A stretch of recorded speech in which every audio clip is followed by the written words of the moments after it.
Namaste. Thank you so much. Thank you so much, Neha, for what a wonderful introduction.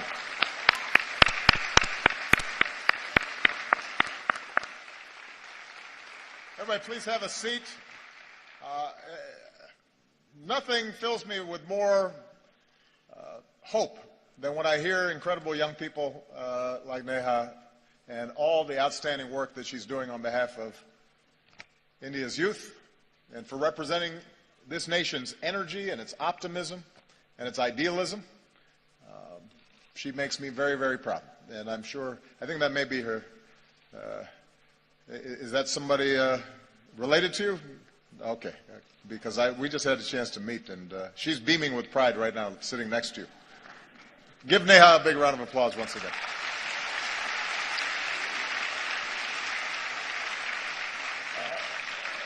Distinguished guests, ladies and gentlemen, to all the students and young people who are here today, to the people of India watching and listening across this vast nation, I bring the friendship and the greetings of the American people.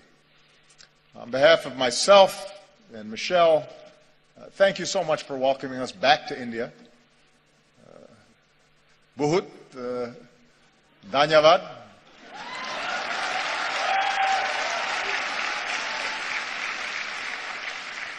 It has been a great honor to be the first American president to join you for Republic Day. With the tricolor waving above us, we celebrated the strength of your Constitution. We paid tribute to India's fallen heroes. In yesterday's parade, we saw the pride and the diversity of this nation, including the daredevils on their Royal Enfields, which was very impressive. Secret Service does not let me ride motorcycles, especially not on my head. I realize that the sight of an American president as your chief guest on Republic Day would once have seemed unimaginable, but my visit reflects the possibilities of a new moment. As I've said many times, I believe that the relationship between India and the United States can be one of the defining partnerships of the century. When I spoke to your parliament on my last visit, I laid out my vision for how our two nations can build that partnership. And today I want to speak directly to you, the people of India, about what I believe we can achieve together and how we can do it. Now, my commitment to a new chapter between our countries flows from the deep friendship between our people. And Michelle and I have felt it ourselves. I recognized India with the first state visit of my presidency, where we also danced to some pretty good Bhangra. For the first time, we brought Diwali to the White House. On our last celebration here,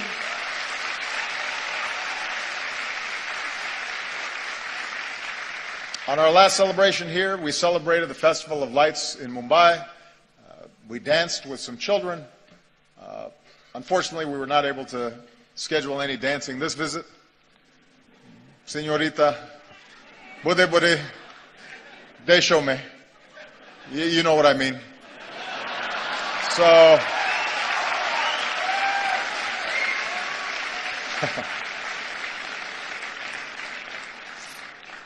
everybody said, by the way, how much better a dancer Michelle was than me, which hurt my feelings a little bit. On a more personal level, India represents an intersection of two men who've always inspired me. When Reverend Dr. Martin Luther King Jr. was protesting racial segregation in the United States, he said that his guiding light was Mahatma Gandhi. When Dr. King came to India, he said that being here in Gandhi's land reaffirmed his conviction that in the struggle for justice and human dignity, the most potent weapon of all is nonviolent resistance.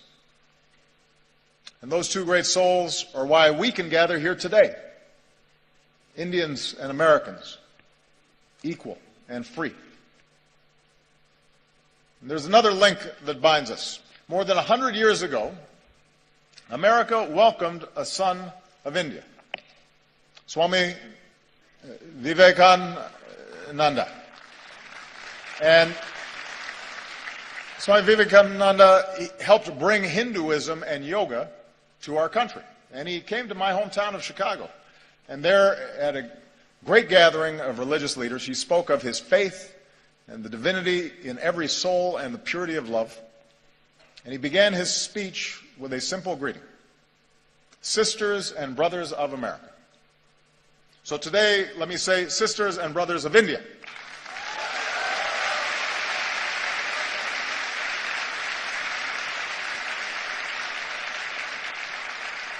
My confidence in what our nations can achieve together is rooted in the values that we share. For we may have our different histories and speak different languages. But when we look at each other, we see a reflection of ourselves. Having thrown off colonialism, we created constitutions that began with the three same words: we the people. As societies that celebrate knowledge and innovation, we transformed ourselves into high-tech hubs of the global economy. Together we unlocked new discoveries, from the particles of creation to outer space. And we are among the few nations to have gone to both the moon and to Mars.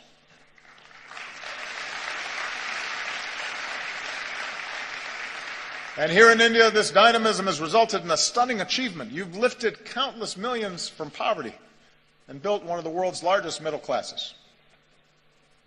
And nobody embodies this progress and this sense of possibility more than our young people. Empowered by technology, you are connecting and collaborating like never before on Facebook and WhatsApp and Twitter. And chances are you're talking to someone in America, your friends or your cousins. The United States has the largest Indian diaspora in the world, including some 3 million proud Indian Americans.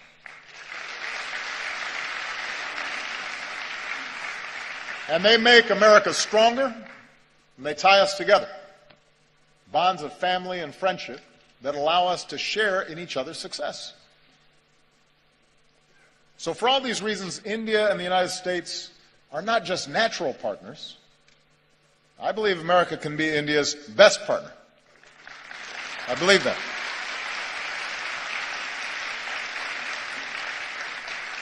Of course, only Indians can decide India's role in the world, but I'm here because I'm absolutely convinced that both our peoples will have more jobs and opportunity, and our nations will be more secure, and the world will be safer and a more just place when our two democracies, the world's largest democracy and the world's oldest democracy, stand together. I believe that. So here in New Delhi, Prime Minister Modi and I have begun this work anew, and here's what I think we can do together. America wants to be your partner as you lift up the lives of the Indian people and provide greater opportunity. So working together, we're giving farmers new techniques and data, from our satellites to their cell phones, to increase yields and boost incomes. We're joining you in your effort to empower every Indian with a bank account. And with the breakthroughs we achieved on this visit, we can finally move toward fully implementing our civil nuclear agreement, which will mean more reliable electricity for Indians and cleaner non-carbon energy that helps fight climate change.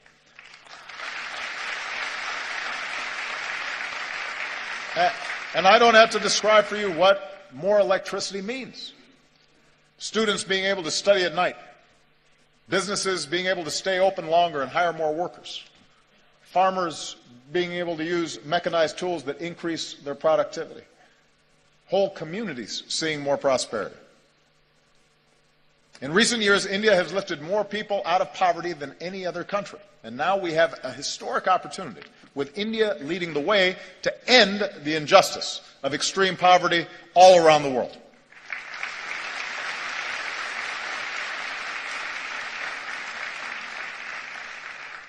America wants to be your partner as you protect the health of your people and the beauty of this land. From the backwaters of Kerala to the banks of Ganga. As we deliver more energy, more electricity. Let's do it with clean, renewable energy like solar and wind. And let's put cleaner vehicles on the road and more filtration systems on farms and villages. Because every child should be able to drink clean water, and every child should be able to breathe clean air. We need our young people healthy for their futures, and we can do it. We have the technology to do it. America wants to be your partner in igniting the next wave of Indian growth. As India pursues more trade and investment, we want to be first in line. We're ready to join you in building new infrastructure, the roads and the airports, the ports, the bullet trains to propel India into the future. We're ready to help design smart cities that serve citizens better, and we want to develop more advanced technologies with India as we do with our closest allies. We believe we can be even closer partners in ensuring our mutual security. Now, both our nations have known the anguish of terrorism, and we stand united in the defense of our people. And now we're deepening our defense cooperation against new challenges.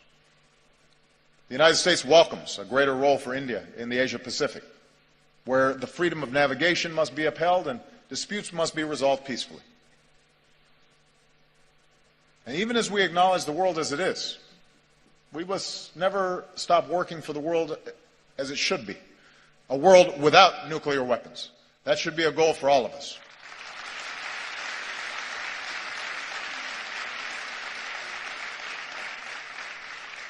I believe if we're going to be true global partners, then our two nations must do more around the world together. So to ensure international security and peace, multilateral institutions created in the 20th century have to be updated for the 21st. And that's why I support a reformed United Nations Security Council that includes India as a permanent member.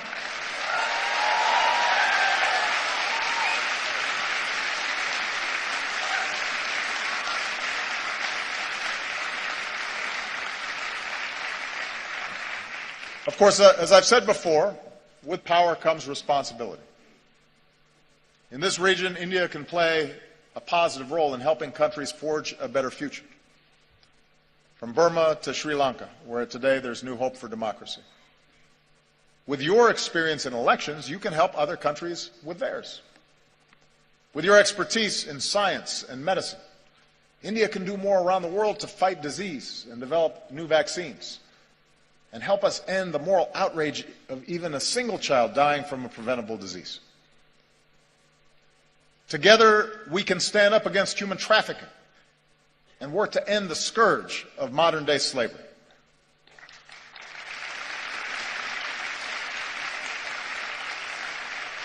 And being global partners means confronting the urgent global challenge of climate change. With rising seas, melting Himalayan glaciers, more unpredictable monsoons, cyclones getting stronger, few countries will be more affected by a warmer planet than India. Now, the United States recognizes our part in creating this problem, so we're leading the global effort to combat it. And today I can say that America's carbon pollution is near its lowest level in almost 2 decades. I know the argument made by some that it's unfair for countries like the United States to ask developing nations and emerging economies like India to reduce your dependence on the same fossil fuels that help power our growth for more than a century. But here's the truth. Even if countries like the United States curb our emissions, if countries that are growing rapidly like India, with soaring energy needs, don't also embrace cleaner fuels, then we don't stand a chance against climate change. So we welcome India's ambitious targets for generating more clean energy. We'll continue to help India deal with the impacts of climate change, because you shouldn't have to bear that burden alone. And as we keep working for a strong global agreement on climate change, it's young people like you who have to speak up so we can protect this planet for your generation. I'll be gone when the worst effects happen. It's your generation and your children that are going to be impacted. And that's why it's urgent that we begin this work right now.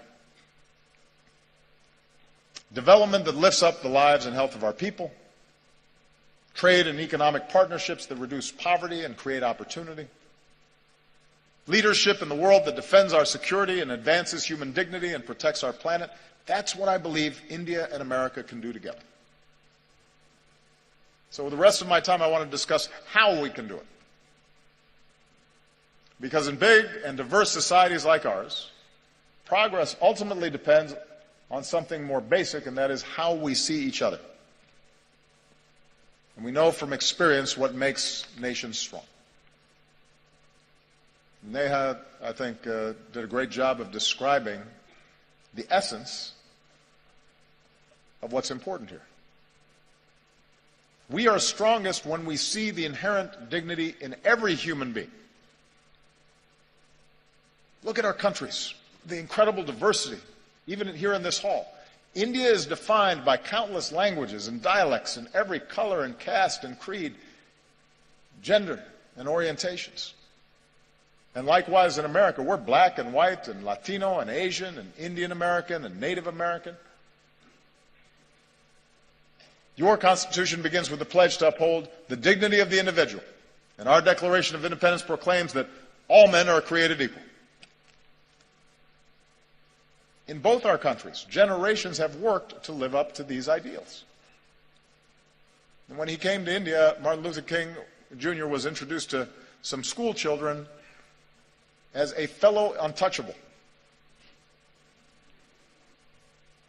My grandfather was a cook for the British Army in Kenya. The distant branches of Michelle's family tree include both slaves and slave owners. When we were born, people who looked like us still couldn't vote in some parts of the country. Even as America has blessed us with extraordinary opportunities, there were moments in my life where I've been treated differently because of the color of my skin. Many countries, including the United States, grapple with questions of identity and inequality and how we treat each other, people who are different than us, how we deal with diversity of beliefs and of faiths. And right now, in crowded neighborhoods not far from here, a man is driving an auto rickshaw or washing somebody else's clothes or doing the hard work no one else will do. And a woman is cleaning somebody else's house. And a young man is on a bicycle delivering lunch. A little girl is hauling a heavy bucket of water. And I believe their dreams, their hopes, are just as important, just as beautiful, just as worthy as ours. And so even as we live in a world of terrible inequality, we're also proud to live in countries where even the grandson of a cook can become president, or even a Dalit can help write a constitution, and even a tea seller can become prime minister.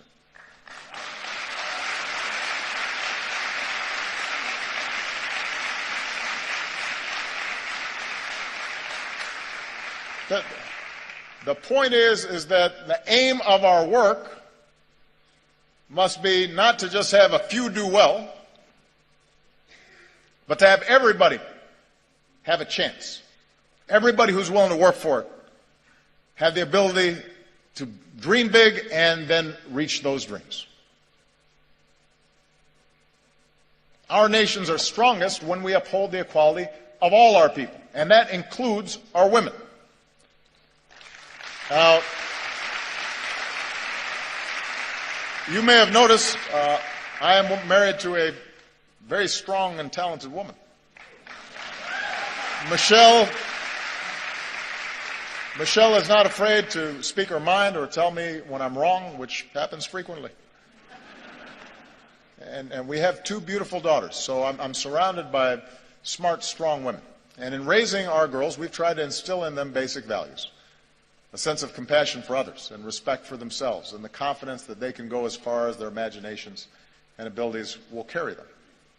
And as part of Michelle's work as First Lady, she's met with women and girls around the world, including here in India, to let them know that America believes in them too. In the United States, we're still working to make sure that women and girls have all the opportunities they deserve and that they're treated equally. And we have some great role models, including here today the former Speaker of our House of Representatives, Nancy Pelosi, who was the first woman Speaker of the House and my great partner.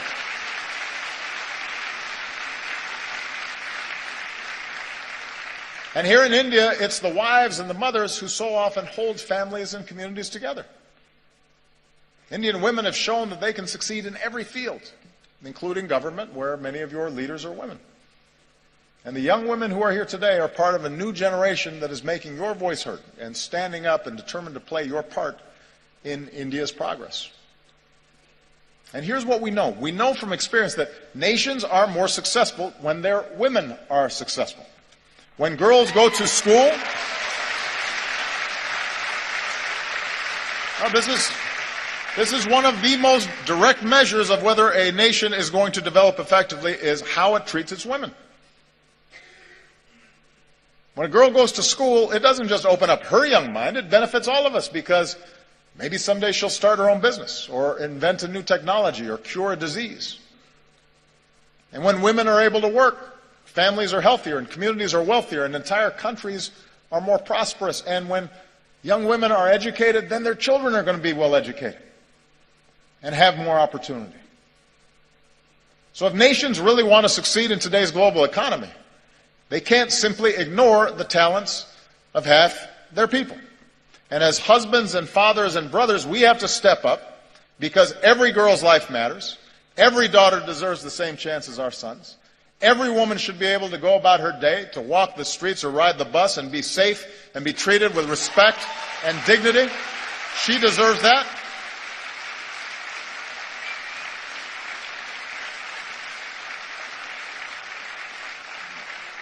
And one of the favorite things about this trip for me has been to see all these incredible Indian women in the armed forces, including the person who commanded the guard that greeted me when I arrived. It's remarkable, and it's a sign of great strength and great progress. Our nations are strongest when we see that we are all God's children, all equal in His eyes and worthy of His love. Across our two great countries, we have Hindus and Muslims, Christians and Sikhs and Jews and Buddhists and Jains and so many faiths. And we remember the wisdom of Gandhiji, who said, "For me, the different religions are beautiful flowers from the same garden, or they are branches of the same majestic tree." Branches of the same majestic tree. Our freedom of religion is written into our founding documents. It's part of America's very first amendment. Your Article 25 says that all people are equally entitled to freedom of conscience and the right freely to profess, practice, and propagate religion. In both our countries, in all countries, upholding this fundamental freedom is the responsibility of government, but it's also the responsibility of every person. In our lives, Michelle and I have been strengthened by our Christian faith. But there have been times where my faith's been questioned by people who don't know me. Or they've said I adhere to a different religion, as if that were somehow a bad thing. Around the world, we've seen intolerance and violence and terror perpetrated by those who profess to be standing up for their faith, but in fact are betraying it. No society is immune from the darkest impulses of men. And too often, religion has been used to tap into those darker impulses as opposed to the light of God.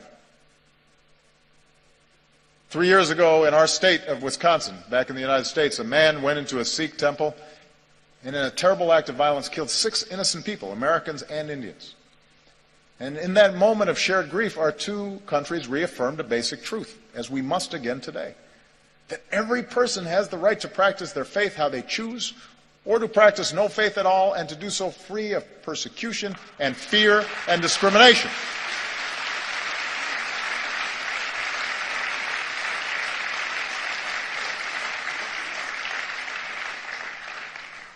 The peace we seek in the world begins in human hearts. And it finds its glorious expression when we look beyond any differences in religion or tribe and rejoice in the beauty of every soul. And nowhere is that more important than India. Nowhere is it going to be more necessary for that foundational value to be upheld. India will succeed so long as it is not splintered along the lines of religious faith, so long as it's not splintered along any lines, and is unified as one nation. And it's when all Indians, whatever your faith, go to the movies and applaud actors like Shah Rukh Khan, and when you celebrate athletes like Milkha Singh or Mary Kom. And every Indian can take pride in the courage of a humanitarian who liberates boys and girls from forced labor and exploitation, who's here today. Kailash Satyarthi, our most recent winner of the Nobel Prize for Peace. So that's what unifies us. Do we act with compassion and empathy? Are we measured by our efforts, by what Dr. King called the content of our character, rather than the color of our skin or the manner in which we worship our God?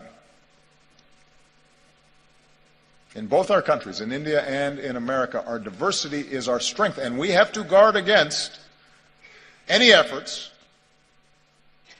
to divide ourselves along sectarian lines or any other lines. And if we do that well, if America shows itself as an example of its diversity and yet the capacity to live together and work together in common effort, in common purpose, if India, as massive as it is, with so much diversity, so many differences, is able to continually affirm its democracy, that is an example for every other country on earth. That's what makes us world leaders. Not just the size of our economy or the number of weapons we have, but our ability to show the way in how we work together and how much respect we show each other. And finally, our nations are strongest when we empower our young people. Because ultimately, you're the one who has to break down these old stereotypes and these old barriers, these old ways of thinking. You know, prejudices and stereotypes and assumptions, those are what happens to old minds, like mine. You know, I'm getting gray hair now. I was more youthful when I first started this office. And that's why young people are so important in these efforts. You know, here in India, most people are under 35 years old. And India is on track to become the world's most populous country. So young Indians like you aren't just going to define the future of this nation, you're going to shape the world. Like young people everywhere, you want to get an education and find a good job and make your mark, and it's not easy. But in our two countries, it's possible. Remember, Michelle and I don't come from wealthy backgrounds or famous families. Our families didn't have a lot of money.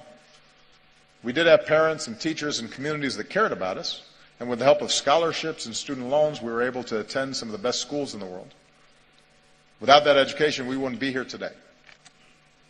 So whether it's in America or here in India or around the world, we believe young people like you ought to have every chance to pursue your dreams as well. So as India builds new community colleges, we'll link you with our own, so more young people graduate with the skills and training to succeed. We'll increase collaborations between our colleges and universities and help create the next Indian Institute of Technology. And we'll encourage young entrepreneurs who want to start a business. And we'll increase exchanges because I want more American students coming to India and more Indian students coming to America.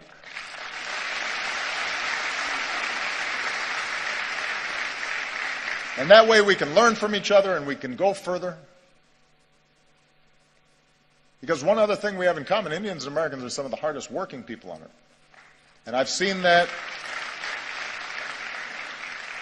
Michelle and I have seen that in a family here in India. I just want to tell you a quick story. On our last visit here, we visited Humayun's tomb. And while we were there, we met some of the laborers who are the backbone of this nation's progress. We met their children and their families as well. And some wonderful young children with bright smiles, sparks in their eyes. And one of the children we met was a boy named Vishal. And today Vishal is 16 years old, and he and his family live in South Delhi in the village of Murband. Vishal. And his mother works hard in their modest home, and his sister is now in university. She wants to become a teacher. His brother is a construction worker earning his daily wage. And his father works as a stone layer farther away, but sends home what little he makes so Vishal can go to school.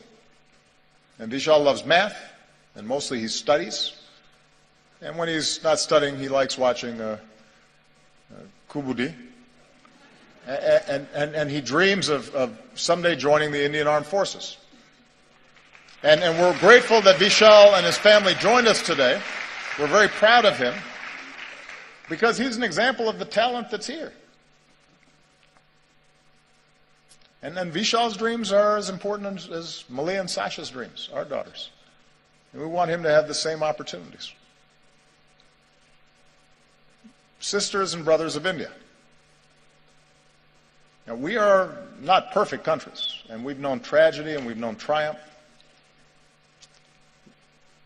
We're home to glittering skyscrapers, but also terrible poverty, and new wealth, but also rising inequality. We have many challenges in front of us. But the reason I stand here today, and I'm so optimistic about our future together, is that despite our imperfections, our two nations possess the keys to progress in the century ahead. We vote in free elections. We work and we build and we innovate. We lift up the least among us. We reach for heights previous generations could not even imagine. We respect human rights and human dignity, and it is recorded in our constitutions. And we keep striving to live up to those ideals put to paper all those years ago. And we do these things because they make our lives better and safer and more prosperous, but we also do them because our moral imaginations extend beyond the limits of our own lives. And we believe that the circumstances of our birth need not dictate the arc of our lives. We believe in the father working far from home, sending money back so his family might have a better life. We believe in the mother who goes without so that her children might have something more. We believe in the laborer earning his daily wage and the student pursuing her degree. And we believe in a young boy who knows that if he just keeps studying, if he's just given the chance, his hopes might be realized too.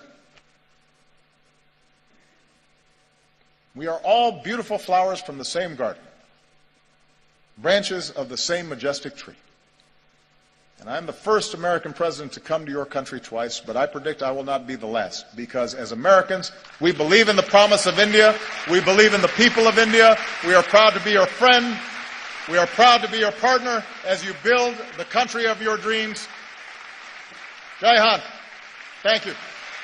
Jai Hind.